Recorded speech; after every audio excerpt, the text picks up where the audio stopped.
What is up? What is up? What is up, everybody? It's your boy, Steve from A Reptile I Am and Show Me Reptiles.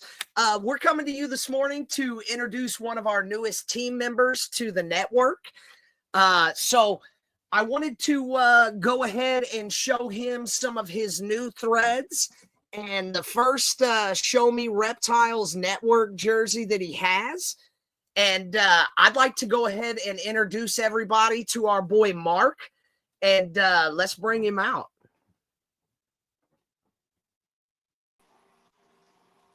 Hey, everyone. What's going on, man? Hey, conductor, why don't we do what we were talking about, man? Smash me in the face with that intro, dog.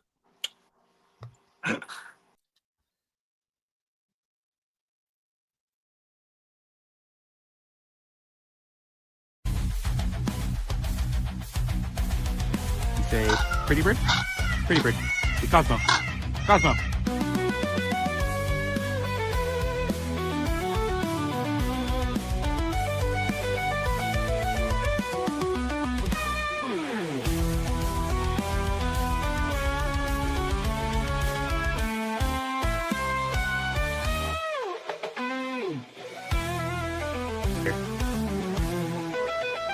Little Shelly.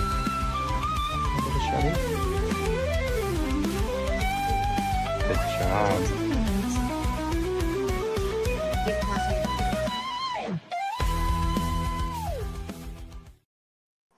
Dude, I love it. I love it. Welcome in, Mark. Hey, everyone. So Mark, I tell you what, brother, this is just kind of a meet and greet and let people kind of get to know you. Who do you have sitting there with you? This is my wonderful girlfriend, Rylan. Hi. She helps me with everyday projects and everything like that. That's awesome, dude. That's awesome. So I'm sure you got a chance to see, but we do indeed have your number 88 jersey. That's amazing. Boom. Got Well, that name right on the back for you, bro. I love Stitched it. in. So I'm super excited to have you over on the team. Tell everybody a little bit about you, man. Well, obviously I'm into animals, and I have the classic story of Steve Irwin was my idol. So watched him growing up. I grew up in San Diego, so I had access to the San Diego Zoo, the Wild Animal Park, SeaWorld, had passes growing up. I had family members that worked there. I got to go behind the scenes. Yeah, and then I, just animal paradise down there essentially. And then fast forward, I moved up to Central Oregon, had my son, and then got into animals there, and I had my collection for 9 years now, the one I have now. So yeah. It looks like Courtney's down there throwing some love your direction. Yeah, that's my baby mama. So her and my son are watching. So that's awesome. That's and a awesome. shout out to my son. I was going to talk about him too because he's been. Well, it looks like I believe your son would be on Courtney's account. Hi, Dad and Rylan. So Hi, super cool stuff there, man. So how long? First of all, you've already made me jealous right out of the gate, and that's not easy to do. But dude, get out of here. Your family worked at SeaWorld. You were behind the scenes. I'm already done with you, bro. Yeah. How long have you been keeping reptiles in general, would you say? Essentially my whole life. I mean, I grew up next to a national park called Glahomie Park, or I guess it's all that stuff. So, I tell them it's just rattlesnakes to be like, hey, Mom, look at this. And she'd make me like ride in the back of her truck, go release them, that kind of stuff. Had snakes growing up. I had a big old tegu growing up.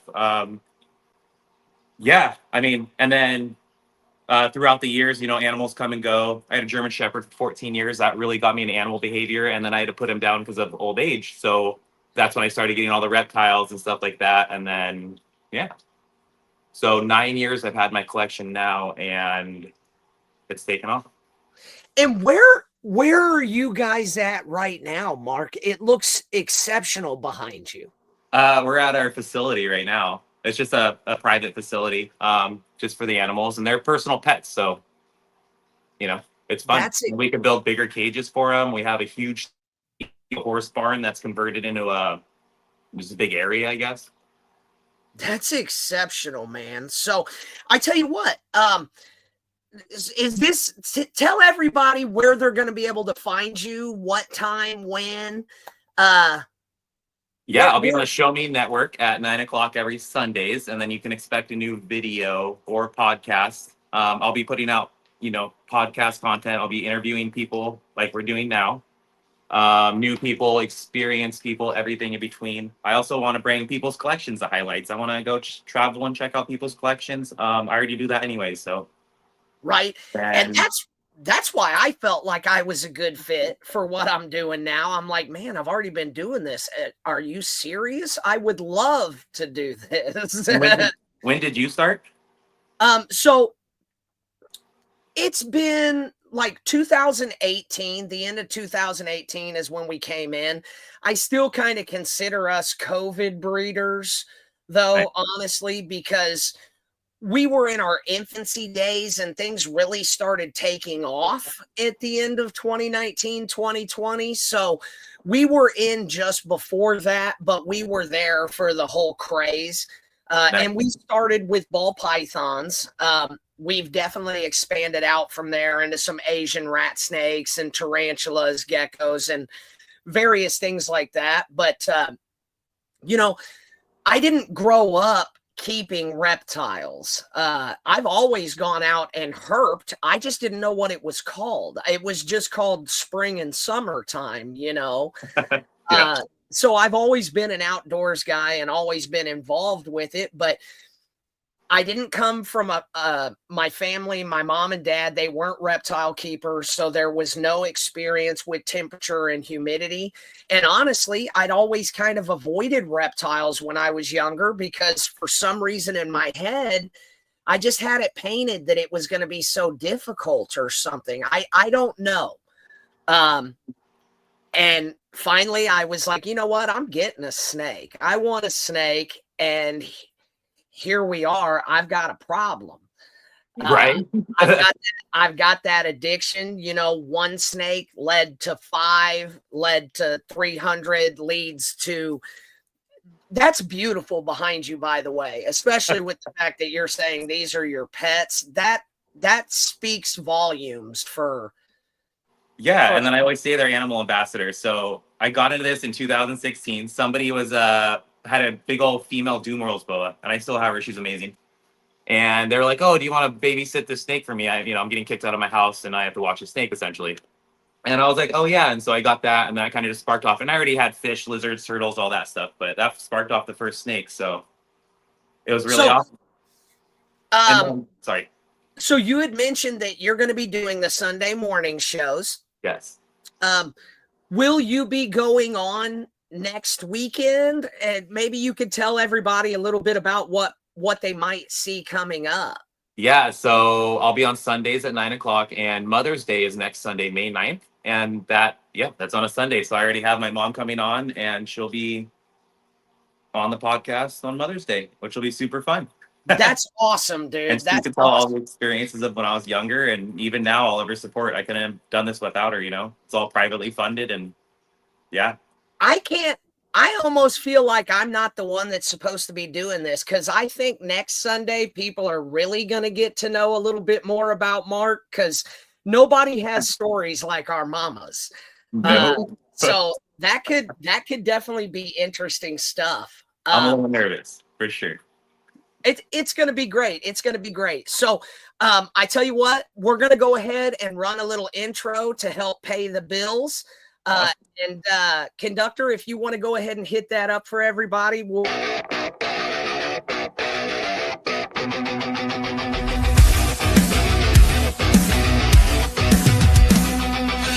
lights blind the crowd, yeah, they're in place. Table stacked high, every species, every face. Scales and smiles fill the room, it's alive. Show me the reptiles, feel the pulse, yeah, we thrive.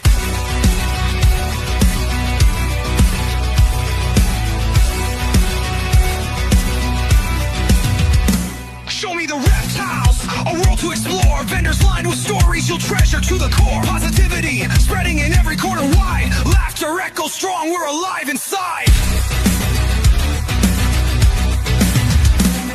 Activities, buzzing kids running wild. Holding tiny fingers to creatures so beguiled. Stickers tossed like candy smiles, sticky sweet. Learning through the wonder, yeah, nothing can compete.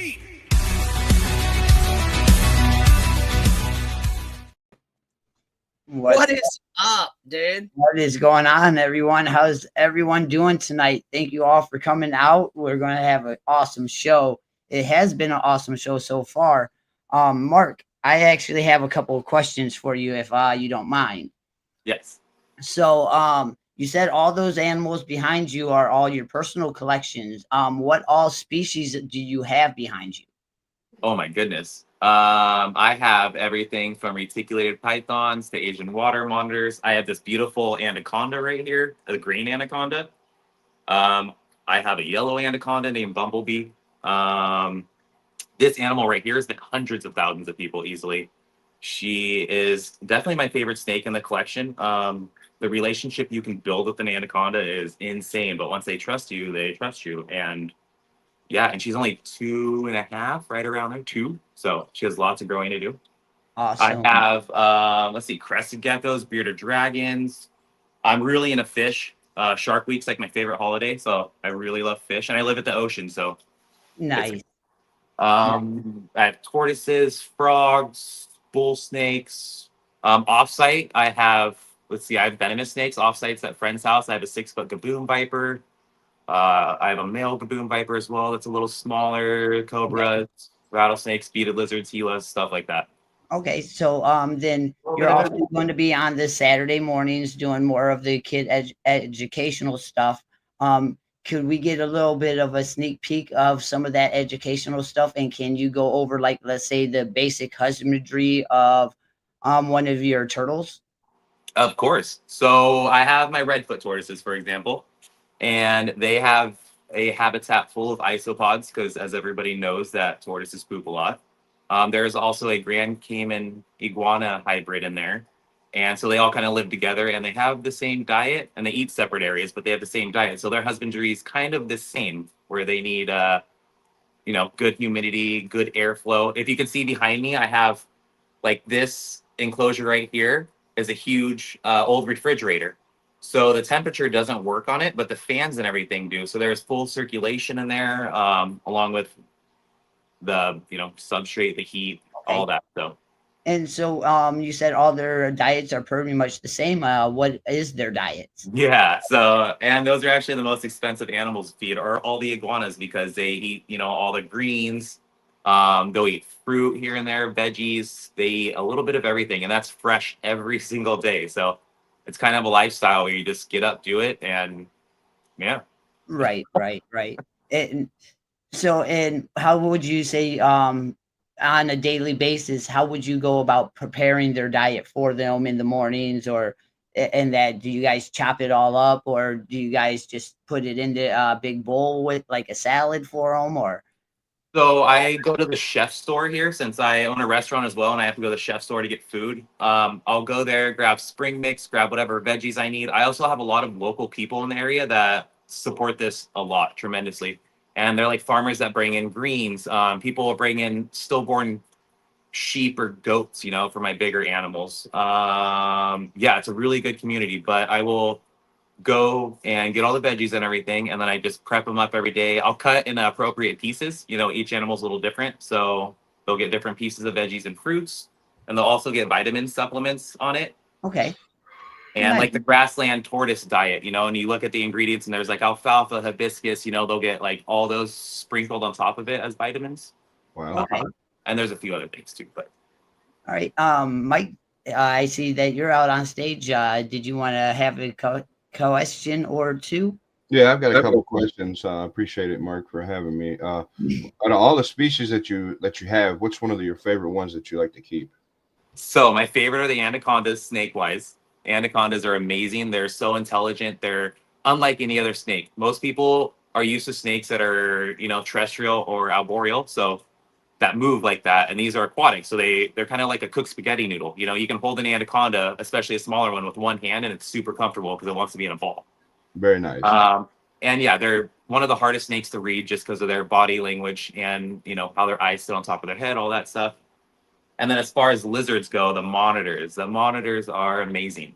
And they give you a run for your money. They're very intelligent, very active. Once they trust you, they want to come out like dogs. And then the rhinoceros iguana, Ringo. I would probably say he's my favorite lizard out of all of them is my rhinoceros iguana. That's awesome. And I I got have him a as a little baby. Yeah. Sorry, go ahead. You're good. I got him as a little baby and he's 5 years old. So. Oh wow, that's awesome. I have one question for you, then I have a question for your girlfriend also. Okay. If you could pick to be one of the 7 dwarfs, who would you pick and why? Happy, because I'm always happy. Well, there you go. And then the question for her is, if you could be one of the princesses and the Disney princesses, who would you be and why? She has 3 girls, so this will be a good one. Cinderella, I guess. Cinderella. And because she always wears spooky dresses. Okay. Yeah, I like their dresses. So Awesome. right. All right, Brand. That's all I have. That's all you have. Yeah. All right. My brother works at Disney too, so I'm all about Disney. So I have a couple more questions for you real quick, Mark. So you were talking about that you have a restaurant yourself on. Do you incorporate your reptiles and that in your restaurant work? Yeah, so I have like the animals I have here are like the animal ambassadors. So I've always done public things like whether it's like birthday parties, I've done fairs, I've done music videos, school shows, done so many different things. And with the animals here, it's kind of like an amenity thing. And with the building that I have, it's so old. It's like a historical building. So it has like, it's half residential and half commercial. So that allows us to have the restaurant in it, and then we can have the animals in the back. And yeah, it just works out. It's great. And there's not really any other place like it. And then obviously, you sanitize hands. There's separate rooms in between. Right. Oh, the health department's cool with it, or everything's cool with it. So Now, it took a lot to get off, but it's getting off and going. now, what kind of reptiles do you guys keep out there at the restaurant? Here, so we have our anacondas. I have my monitor lizards, my bigger snakes. I have reticulated pythons, anything from 13 foot to 18 foot. Okay. And all of my other stuff. And the city I live in, there's different, it depends on what county you live in Oregon, but there's different ordinance and rules. So like if I lived in Coos Bay city limits, Okay. you can't have an adult reptile that gets over 2 feet. Oh, wow. So that's pretty much everything, Yeah. And then, but outside of city limits where I'm at, you can. But then you can't have venomous here, but a mile up down the road in Douglas County, you can. So that's, so my venomous aren't here. I have them at friends' houses until I can figure all that out or get another business somewhere in the county. But I just happen to fall in where I'm at now. So Right. I follow the laws. Then my last question for you is for if you can give some advice to a child that is trying to get into reptiles and they're looking to get their very first one from you, what advice would you give them? My advice would be personally to come here and see what kind of animal you want. I have adult animals from adult monitors to adult retics to adult, fish or snakes, anything. So they can come here and see what they're getting into, see the potential of, what could be with a socialized animal, things like that. And then all the work that's put into it, because it's a lifestyle. So as long as you have everyday repetition and good personal discipline, you can get essentially any animal you want. Yep. Awesome. That's about all I have for you. So with that, I'm going to say, remember, with hard work, determination, and positivity, your dreams too can become a reality. I'm out. Mark, thank you so much for coming over and being a part of what we're building over here, this small community and family that we've got going with the network. Thanks for giving us some of your time this morning. And with that, I'm going to let you guys go, and we will talk to you soon, brother. Awesome. Yeah, I'll see you backstage. Thank you, people, for watching. You're beautiful. All right. Bye. We'll talk to you guys soon, man. Diving deep in the stream, you know it's a wild ride. We'll break it down at the seams, showing that spectates die. Every episode we unravel truth with that be like into stride. Hit that bell, don't lose the groove. This is where the vibe fly. Show me where you got so hold that.